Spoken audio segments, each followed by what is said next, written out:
स्वागत है दोस्तों। आज के मुख्य समाचार में आज देश और दुनिया से कई अहम और बड़ी खबर आ रही है। बात करेंगे हर खबर पर विस्तार से। पूर्व मंत्री दीपक जोशी के बाद एक और भाजपा नेता के बगावती सुर। मध्य प्रदेश भाजपा में मची भगदड़। वहीं अगली बड़ी खबर में आपको बताएंगे कर्नाटक में साफ हुई तस्वीर। सिद्धारमैया होंगे नए सीएम, डीके शिव कुमार बनेंगे डिप्टी सीएम, 20 को लेंगे शपथ। एक और बड़ी अपडेट, रूटों को मनाकर साथ लाए हम, फिर सरकार बनाएंगे। चौटाला का बड़ा ऐलान। इसी के साथ अगली बड़ी खबर में आपको बताएंगे अखिलेश यादव ने आम चुनाव की तैयारी करने और बूथ स्तर पर सपा को मजबूत करने के दिए निर्देश। तो चलिए देख लेते आज की पहली बड़ी खबर। पूर्व मंत्री दीपक जोशी के बाद एक और भाजपा नेता के बगावती सुर। दरअसल दोस्तों, मध्य प्रदेश में जैसे जैसे विधानसभा के चुनाव नजदीक आते जा रहे हैं, वैसे वैसे ही मध्य प्रदेश भाजपा में भगदड़ मचना शुरू हो गई है।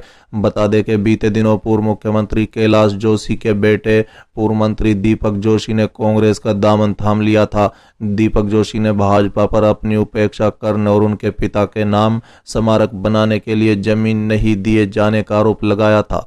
बता दें कि दीपक जोशी के कांग्रेस में जाना बीजेपी के लिए एक बड़ा झटका है, लेकिन बीजेपी की मुसीबतें अभी यही नहीं हुई। बता दें कि दीपक जोशी के बाद अब एक और बीजेपी नेता ने अपने बगावती सुर दिखाना शुरू कर दिया है।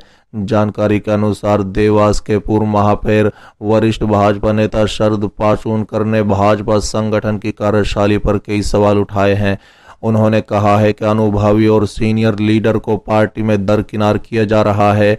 आने वाले विधानसभा चुनाव में भी इसका असर देखने को मिलेगा। उन्होंने आगे कहा है कि कर्नाटक में कोई पार्टी नहीं हारी है, हारा वो है जिन नेताओं का आचरण ठीक नहीं था, इसलिए तो पार्टी को वहां हर काम सामान्य करना पड़ा। बता दें, शरद पाचुनकर ने कांग्रेस में जाने को लेकर कहा है कि अभी उनका ऐसा कोई विचार नहीं है। मेरा पूरा जीवन भाजपा में गुजरा है, मैं सिद्धांत रूप से पार्टी से जुड़ा हूं, हमें मिलकर काम करना चाहिए। चलिए अगली खबर। कर्नाटक में साफ हुई तस्वीर। सिद्धारमैया होंगे नए सीएम, डीके शिव कुमार बनेंगे डिप्टी सीएम, 20 को लेंगे पद की शपथ। दरअसल दोस्तों, कर्नाटक में सीएम पर पिक्चर साफ हो गई है। बता दें कि सिद्धारमैया राज्य के नए चीफ मिनिस्टर होंगे और डीके शिव कुमार राज्य के डिप्टी सीएम के रूप में शपथ लेंगे।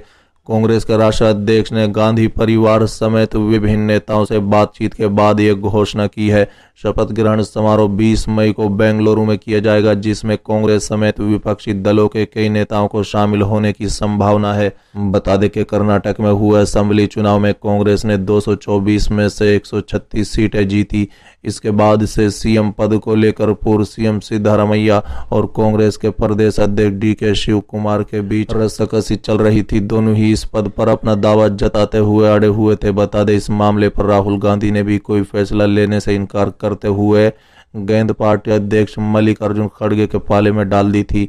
इससे पहले दोनों नेता बुधवार को दिल्ली पहुंचे और पार्टी नेताओं से अलग अलग बात की। संकट सुलझाने के लिए पार्टी के राष्ट्रीय महासचिव केसी वेणुगोपाल के घर पर सिद्धारमैया और सुरजेवाला की बैठक हुई।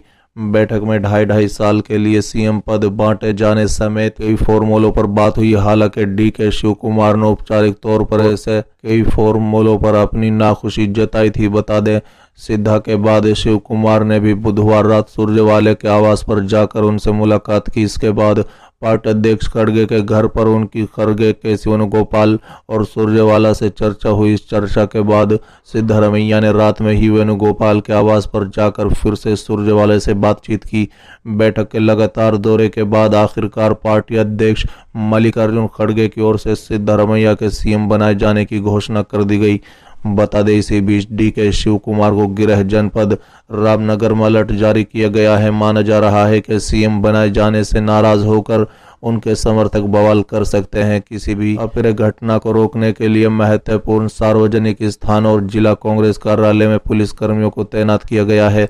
शिव कुमार के विधानसभा क्षेत्र कनकपुर में विशेष तौर पर सुरक्षा बढ़ाई गई है। चलिए अगली खबर। अखिलेश यादव ने आम चुनाव की तैयारी करने और बूथ स्तर पर सपा को मजबूत करने के दिए निर्देश। दरअसल दोस्तों, समाजवादी पार्टी प्रमुख अखिलेश यादव ने बुधवार को पार्टी कार्यकर्ताओं से वर्ष 2024 के लोकसभा चुनाव की तैयारी शुरू करने और बूथ स्तर पर पार्टी को मजबूत करने के निर्देश दिए हैं। बता दें, अखिलेश यादव ने पार्टी मुख्यालय में विधायक और वरिष्ठ नेताओं के साथ बैठक की।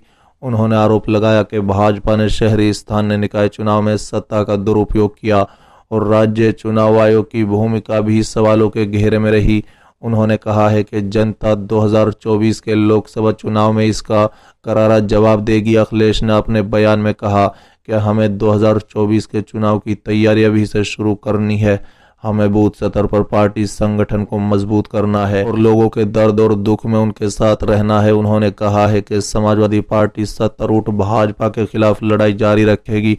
अब जनता को पता चल गया है कि भाजपा झूठ और फरेब से लोगों को बरगलाने में माहिर है।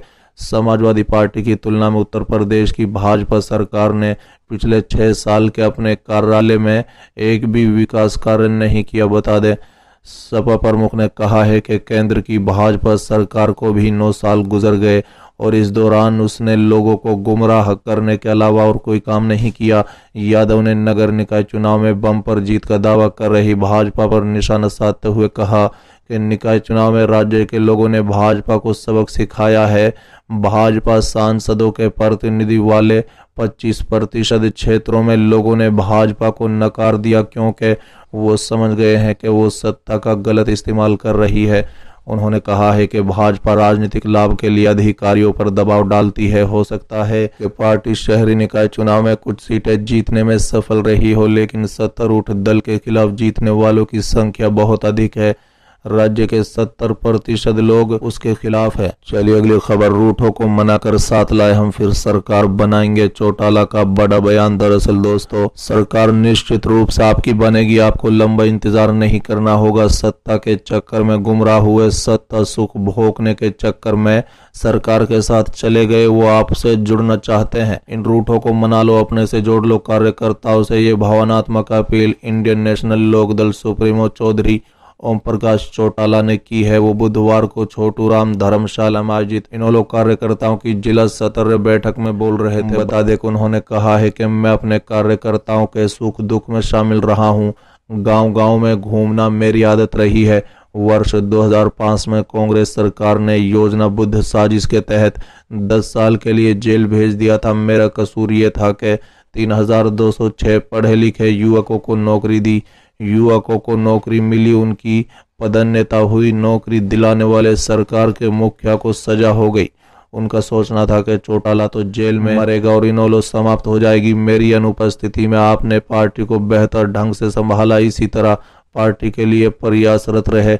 आपको कुछ नहीं करना है, बस ऐनक के सामने का बटन दबाना है, बाकी सब मैं देख लूंगा। फिर लोगों को सरकार के पास जाने की जरूरत नहीं होगी, सरकार लोगों के पास आएगी। उन्होंने संगठन मजबूत बनाने को लेकर कार्यकर्ताओं को टिप्स भी दिए। बता दें, इस मौके पर बदनाम हो चुके दुष्यंत इनेलो में नहीं हो सकती वापसी। इनेलो सुप्रीमो ने कहा है कि पूर्व सीएम भूपेंद्र सिंह हुड्डा दर्ज हुए विभिन्न केसों से डरे हुए हैं, इसलिए वो भाजपा के साथ खड़े हैं। कांग्रेस शासनकाल में सबसे ज्यादा लूटने का काम उन्होंने किया है। सीएम के जनसंवाद को लेकर प्रतिक्रिया में उन्होंने कहा है कि प्रदेश में सरकार नाम की कोई चीज नहीं है।